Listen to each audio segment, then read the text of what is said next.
So I get a lot of questions about how my ad can appear first on Google every time someone types in what I'm offering. Now you can see I've changed the light to red for this video because we're going to get a little bit technical, but basically I want to show you that that's the wrong question.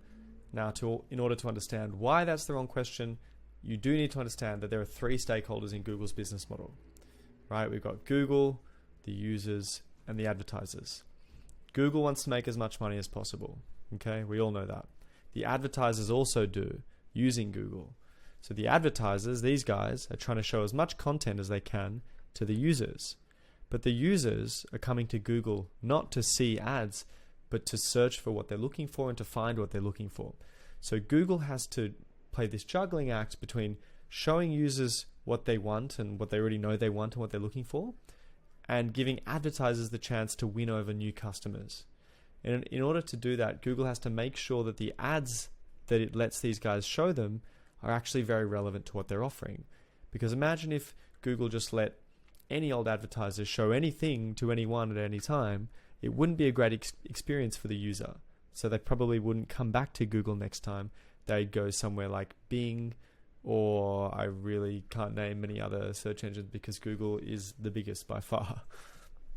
Now, if it were just about money, Google would simply say, all right, I've got 10 advertisers that want to advertise on my platform, Mr. Google. We're going to sell the spots for X dollars, and whoever pays the most is going to appear in the top position. So if that were the case, your ad rank would simply be determined by your maximum cost per click, because he who pays the most will appear up the top.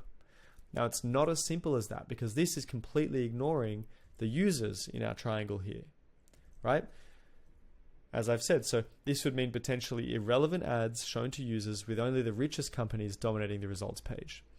Instead, what they have is this. This is the actual formula for ad rank, which is basically a combination of the maximum amount an advertiser is willing to pay, as well as that advertiser's quality score.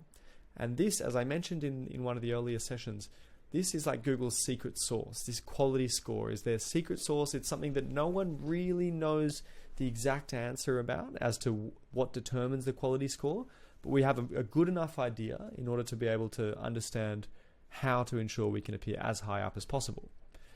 So just to reiterate, the ad rank, your ranking in the list of ads, is determined by the maximum amount that you're willing to pay, as well as the quality score that Google assigns to you and your ad.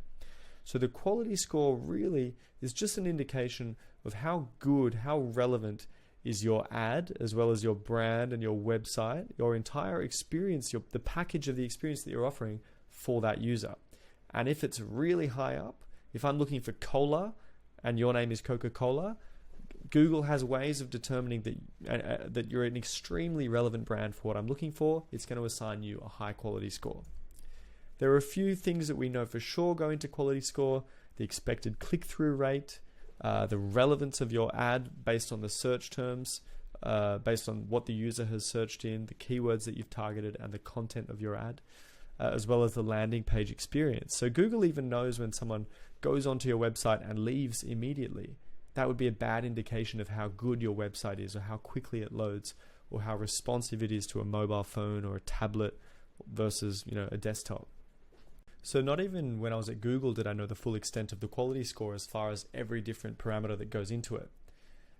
In fact, I'm sure there's a couple engineers out there that do know the full extent of the quality score, but it's updating so regularly and they've probably been sworn to secrecy. Anyway, so it very much is Google's secret sauce. Now, the best thing we can do is just to have a super optimum landing page, ensure that the targeting we're applying is really relevant and that our ads are looking really schmick and top notch. So the implication that this has for us as advertisers is that when we go over to Google's search engine and we make a search like, buy iPhone case, there's an instantaneous auction that takes place right there when I pressed enter. Right, so I pressed enter, there's an auction that takes place in the back end, and it basically will run that algorithm, compare every competing advertiser who's bidding on these keywords here. It will compare their quality score, it will compare the maximum CPC, cost per click, that they're willing to pay, and then it will show a list of ads accordingly. And so we have these three ads appearing up here. These guys are in position number 1. Cassetify in position number 2, and the third guy's down here. There may likely, so these are our paid shopping ads. The same principle applies. The ranking of these shopping ads is all based on that algorithm. And then we have further ads at the bottom as expected. So we see from here down are more ads. 1, 2 here, and another third one. And as I go through each page, the ranking of these ads it's always the same principle that's applied. So it's going to be, so we see these ads here. It's going to be the maximum cost per click that they're willing to pay, as well as the quality score. So it's never ever as simple as just thinking that the ranking is determined by how much money each of these guys is paying. Because in this case, for example, perhaps these guys are actually paying less than these guys. But because for whatever reason, maybe their website is faster, hypothetically speaking, so Google enables them to show up higher for a cheaper price than it does for these guys.